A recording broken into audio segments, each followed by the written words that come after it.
Today, we're going to unmask one of the most successful and, frankly, deadliest organisms on our planet.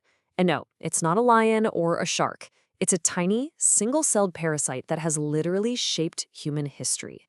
Plasmodium falciparum, the main cause of the most lethal form of malaria.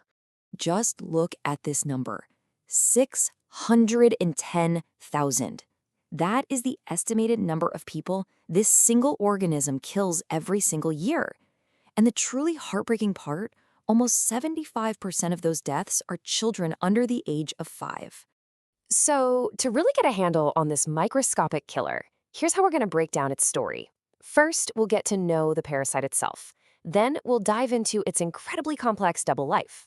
After that, we'll zoom out to see its global impact, look at how we're fighting back, and finally, we'll think about the future of this ongoing battle. All right, so let's properly meet our microscopic antagonist.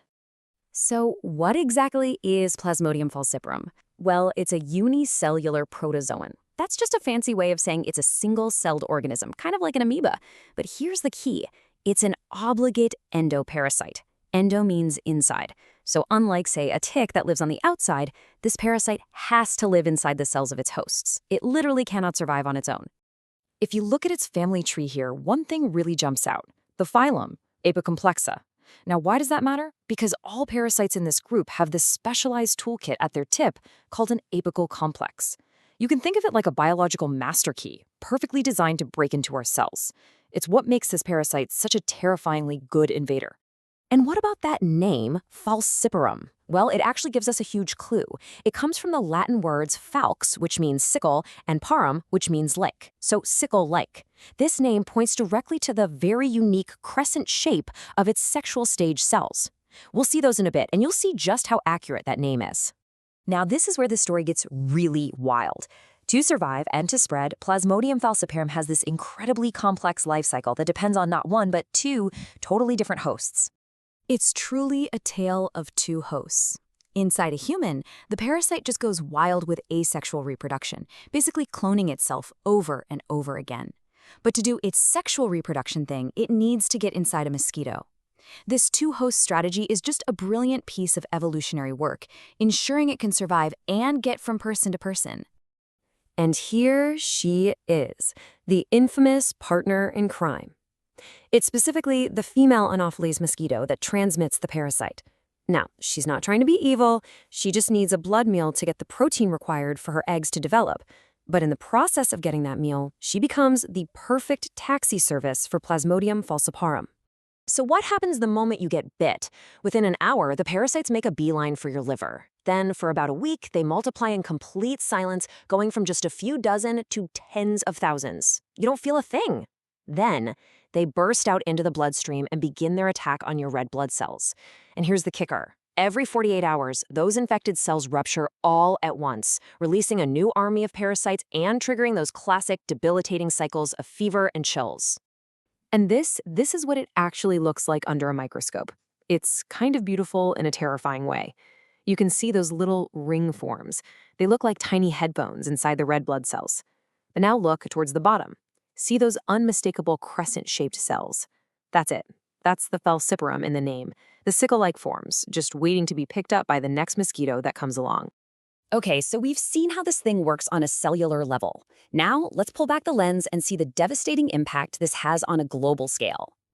But first, you might be wondering, of all the malaria parasites out there, why is Plasmodium falciparum the undisputed killer? What makes it so much more dangerous than the others? Well, the answer comes down to one terrifyingly effective trick called sequestration. The parasite forces the red blood cell it's hiding in to produce a sticky protein on its surface. This protein acts like Velcro, making the infected cells stick to the inside walls of our smallest blood vessels.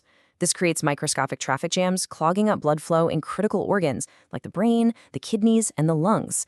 And that leads to organ failure, coma, and way too often, death. The result of that lethal biology is a global burden that is just staggering and deeply unfair. As you can see from this chart, about 95% of all malaria cases and deaths happen in the WHO African region. It's a health crisis that is overwhelmingly concentrated in one part of our world. Now, let's switch gears for a second. In a country like the Netherlands, local transmission of malaria was wiped out decades ago. They were officially declared malaria-free way back in 1970. So today, the disease only shows up as an imported illness brought in by travelers. But here's the thing. Malaria-free does not mean malaria-proof. This chart shows that imported cases in the Netherlands are actually on the rise, jumping to 348 in 2023. And critically, about 85% of those cases are caused by the most dangerous one, Plasmodium falciparum. This really drives home why this matters everywhere. In our connected world, a threat anywhere is a potential threat everywhere.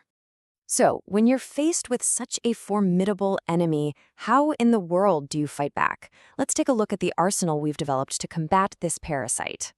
First things first, you gotta find it. The gold standard is still microscopy, a trained expert looking at a blood smear. But we also have rapid antigen tests, which are absolutely crucial in places without labs. For the highest sensitivity, there are PCR tests that can find the parasite's DNA. And we can even use serology to look for antibodies to see if someone's been exposed in the past. Once you get a diagnosis, treatment has to be swift. And what's really amazing is that when you compare the guidelines from places like the Netherlands and the World Health Organization, you see a clear global agreement. The go-to drugs are artemisinin-based combination therapies, or ACTs. And for severe malaria, IV artesunate is the life-saving standard of care everywhere. Of course, the best way to win a fight is to avoid it altogether. And prevention is a two-pronged attack. On a huge scale, we use vector control, like insecticide-treated bed nets and spraying homes. And on a personal level, it's all about using repellents, wearing the right clothes, and just generally trying to avoid getting bitten, especially if you're traveling. So that brings us to today. Where are we now in this ancient battle, and what does the future hold? And this is huge. For the first time ever, we have a powerful new weapon in our arsenal: vaccines. The development and rollout of the RTSS and R21 vaccines are nothing short of historic.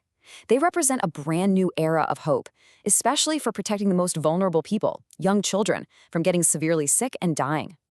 Just so you know, all the information for this explainer was put together using a Gemini deep search.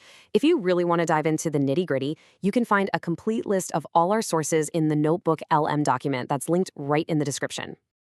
And that leaves us with one last, really critical question to chew on. The mosquito that carries this parasite absolutely loves warm, humid weather. So as our planet continues to warm up, could the map of malaria start to expand?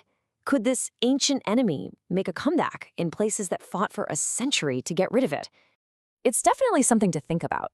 Hey, if you found this breakdown valuable, please do subscribe and join us for more deep dives. And we really want to hear what you think, so please leave your thoughts and any questions you have in the comments below. Thanks so much for watching.